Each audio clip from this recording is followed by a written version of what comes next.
السلام علیکم ورحمۃ اللہ وبرکاتہ۔ امید ہے کہ آپ تمام ہی حضرات خیریت سے ہوں گے۔ اللہ تعالیٰ آپ کو مزید خوش رکھے۔ یہ حقیقت ہے کہ مسلمان نیک اعمال کرنے میں تو پیچھے ہے مگر زبان چلانے میں بہت زیادہ آگے ہے۔ بہت سارے لوگوں کی طرف سے یہ اعتراض، یہ کمنٹ آ رہا ہے کہ اتنا سارا مال اور اتنے سارے جانور قربان کرنے کی اور ان کو اللہ کے راستے میں ذبح کرنے کی اور اتنا سارا پیسہ برباد کرنے کی کیا ضرورت ہے؟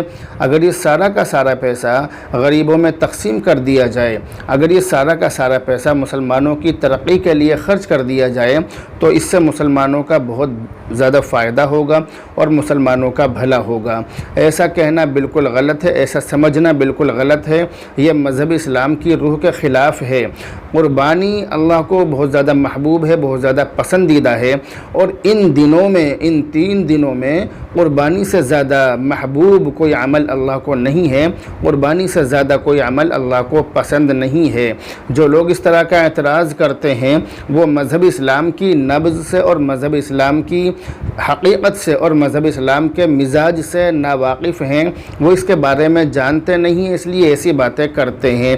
ایسے لوگ ان لوگوں کو ہرگز مشورہ نہیں دیتے جو لوگ بہت موٹی رقم خرچ کر کے اپنی بیٹیوں کی شادی کرتے ہیں۔ اپنی بیٹیوں کی شادیوں میں جو لوگ فضول خرچی کرتے ہیں ان لوگوں کو یہ مشورہ نہیں دیا جاتا۔ اسی طرح بہت سارے لوگ جو بار بار اپنے گھروں میں فرنیچر بنواتے ہیں، نیا فرنیچر بنواتے ہیں، ہر سال پیسہ خرچ کرتے ہیں یا مکانوں کو بنوانے میں بہت موٹا روپیہ خرچ کرتے ہیں، ان لوگوں کو کبھی یہ مشورہ نہیں دیا جاتا کہ اتنا سارا پیسہ مکان بنانے میں خرچ کرنے کی کوئی ضرورت نہیں ہے۔ اس پیسے کو اللہ کے راستے میں خرچ کیا جائے، اس پیسے کو غریبوں میں خرچ کیا جائے۔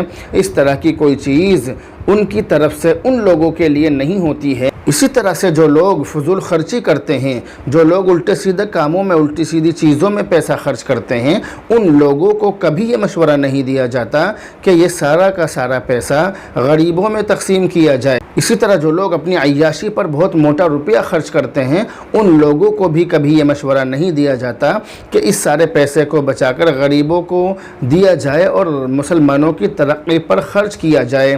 کبھی بھی اس طرح کی آواز نہیں اٹھائی جاتی۔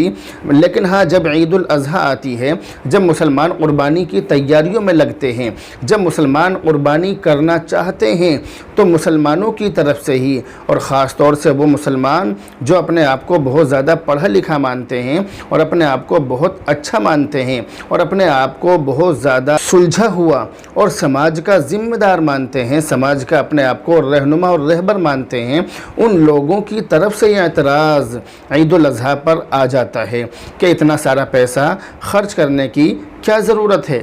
اس سارے پیسے کو جمع کیا جائے اور جمع کرنے کے بعد اس کو غریبوں پر خرچ کیا جائے تاکہ ہمارے ملک سے، ہمارے دیش سے غریبی ختم ہو جائے۔ یہ بہت بڑی بیوقوفی کی بات ہے۔ اس کے لیے مذہب اسلام نے زکوٰۃ، فطرہ، صدقہ، خیرات، امداد، ان تمام چیزوں کو غریبوں کے لیے رکھا ہے کہ ان چیزوں کا پیسہ غریبوں پر خرچ کیا جائے تاکہ ہمارے معاشرے سے، ہمارے سماج سے اور ہمارے ملک سے اور اس دنیا سے غریبی کا خاتمہ ہو جائے۔ مگر ان چیزوں کو صحیح جگہ پر خرچ نہیں کیا جاتا ہے، ان چیزوں کو صحیح جگہ پر نہیں لگایا جاتا ہے۔ لیکن جب باری آتی ہے عید الاضحیٰ کی، جب نمبر آتا ہے قربانی کرنے کا، تو اس طرح کے لوگ اپنے بلوں سے، اپنے بل سے نکل کر باہر آ جاتے ہیں اور مسلمانوں کو ورغلاتے ہیں اور مسلمانوں کے اندر یہ چیز پھیلاتے ہیں، یہ غلط فہمی پھیلاتے ہیں کہ اتنا سارا پیسہ قربانی پر خرچ کرنے کے بجائے اس پیسے کو غریبوں کی ترقی پر اور غریبوں پر خرچ کیا جائے تو زیادہ بہتر ہے، زیادہ اچھی بات ہے، اس میں زیادہ فائدہ ہے۔ جب یہ بات کہی جاتی ہے تو بھولے بھالے نوجوان، بھولے بھالے مسلمان ان کی باتوں میں آ جاتے ہیں اور باتوں میں آنے کے بعد وہ لوگ قربانی نہیں کر پاتے، جبکہ ان تمام چیزوں سے بچنا چاہیے، اس طرح کی باتوں سے بچنا چاہیے، اس طرح کی باتیں پھیلانے سے بچنا چاہیے۔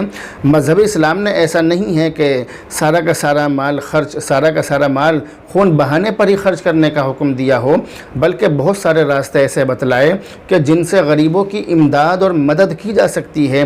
لیکن مسلمان مدد کرے تبھی تو، اگر مسلمان غریبوں کی مدد کرے تو بہت بڑا فائدہ اس سے ہو سکتا ہے۔ جاتا ہے مگر زکوٰۃ کا صحیح جگہ پر استعمال نہیں کیا جاتا ہے، اور انگلی اٹھائی جاتی ہے قربانی پر، انگلی اٹھائی جاتی ہے جانوروں کو ذبح کرنے پر، اور یہ انگلی صرف مسلمانوں کی طرف سے ہی اٹھائی جاتی ہے، اس میں غیروں کا کوئی عمل دخل نہیں ہے۔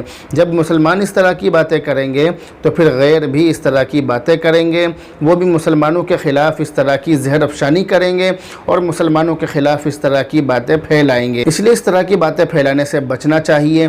ان 3 دنوں میں قربانی کرنے کا جتنا بڑا ثواب ہے وہ کسی اور عمل کا نہیں ہے، اور اللہ تعالیٰ ایسے شخص کو محبوب رکھتا ہے، پسندیدہ رکھتا ہے، اور جو قربانی نہیں کرتا ہے اس پر اللہ تعالیٰ کی طرف سے مصیبتیں، لعنتیں، پریشانیاں آ سکتی ہیں۔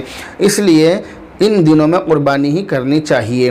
امید ہے کہ میری ان باتوں سے آپ میں سے بہت سارے لوگ اختلاف کریں گے، آپ میں سے کچھ لوگوں کو میری باتیں اچھی نہیں لگیں گی، مگر میں نے وہی باتیں بتلائی ہیں جو باتیں مذہب اسلام چاہتا ہے، اور جو باتیں مذہب اسلام کو پسند ہے میں نے وہ باتیں آپ تک پہنچا دی ہیں۔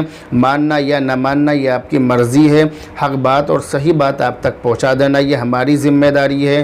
ہم اپنی ذمہ داری کو پورا کر رہے ہیں، آپ بھی اپنی ذمہ داری کو پورا کریں، جو باتیں بتلائی جا رہی ہیں ان باتوں پر عمل کریں۔ اللہ رب العزت سے دعا بھی کرتے رہیں کہ اللہ رب العزت ہمیں ان باتوں پر عمل کرنے کی توفیق نصیب فرمائے۔